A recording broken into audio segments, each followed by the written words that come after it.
Sa Genesis 3 verse 9. Nang magkasala ang unang tao, sinong hinanap ng Diyos? Where are you? Sino? Si Adan. Sino ang kinwestiyon ng Diyos? Anong nangyari? Si Adan. Kung nagalit man ng Diyos dyan, sinong pinagalitan ng Diyos? Si Adan. Eto, sino ba ang unang kumain ng prutas na ipinagbabawal na kanin? Si Eva. Inalok lang niya si Adan. Kaya nga, maintindihan mo siguro yung reaksyon ni Adan, ba't ako? Yung babae, siya nag-alok sa akin. Pero isipin po ninyo, ha? Sinong unang hinanap? Sinong unang kinwestiyon? Sinong unang parang pinagsabihan? Si Adan. Hindi kaya mga ama, mga asawa, mga mister dyan, kapag nagka-problema sa pamilya, kapag halos maloka na yung misis mo sapagkat walang maharamdamang suporta mula sa iyo. Kapag nahihirapan na siya kasi pinagpapalit mo, sinasaktan mo. Kapag nawawala na sa tamang pag-iisip niya dahil sa problemang binibigay mo.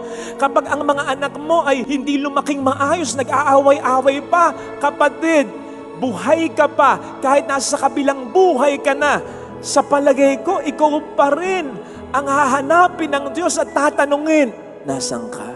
Anong ginawa mo? Anong kasalanan mo? Ba't nagkaganyan ang pamilya mo?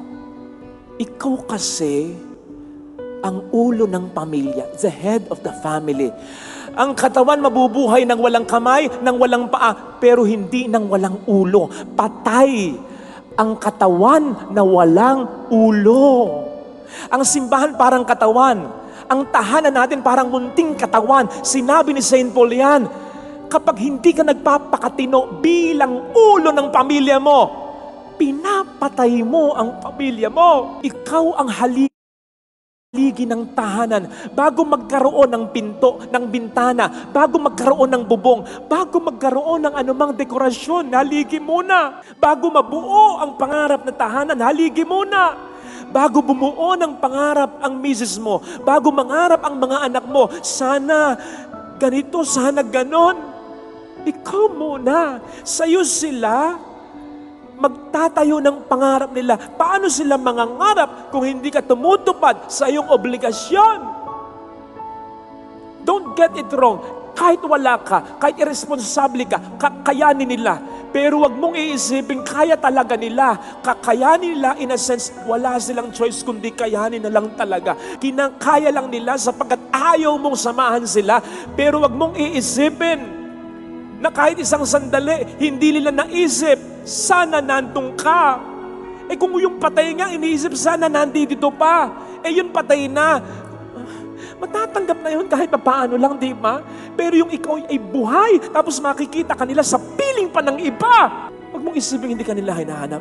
Kung gusto mong maging ama na ipagkakapuri ng iyong pamilya, sa kahit kanino at sa kahit saan, kahit nagipit sa pera, ito tatay ko. Kahit mayaman kayo, proud pa rin ako sa tatay ko. Kung meron kang anak na lalaki, ikaw ang magiging pinakamodel. Gusto ko maging tatay ko. Kung ikaw ang isang ama na meron kang anak na babae, na ikaw ang magiging standard niya. Gusto ko pag nag-asawa ako katulad ng tatay ko. Gusto mo ba na mag-asawa na lang yung anak mong babae ng kahit sino? Sapagkat ikaw kahit ano ka na lang din? Yung mga nangyayari sa mga anak ng mga tatay na irresponsable, hindi yun karma. Yun ay yung nakikita ng mga anak ninyo na nai-immune sila na parang I don't deserve this kind of guy. I don't deserve this kind of girl. I don't deserve the best guy, the best girl. Okay na kasi ganun yung tatay ko.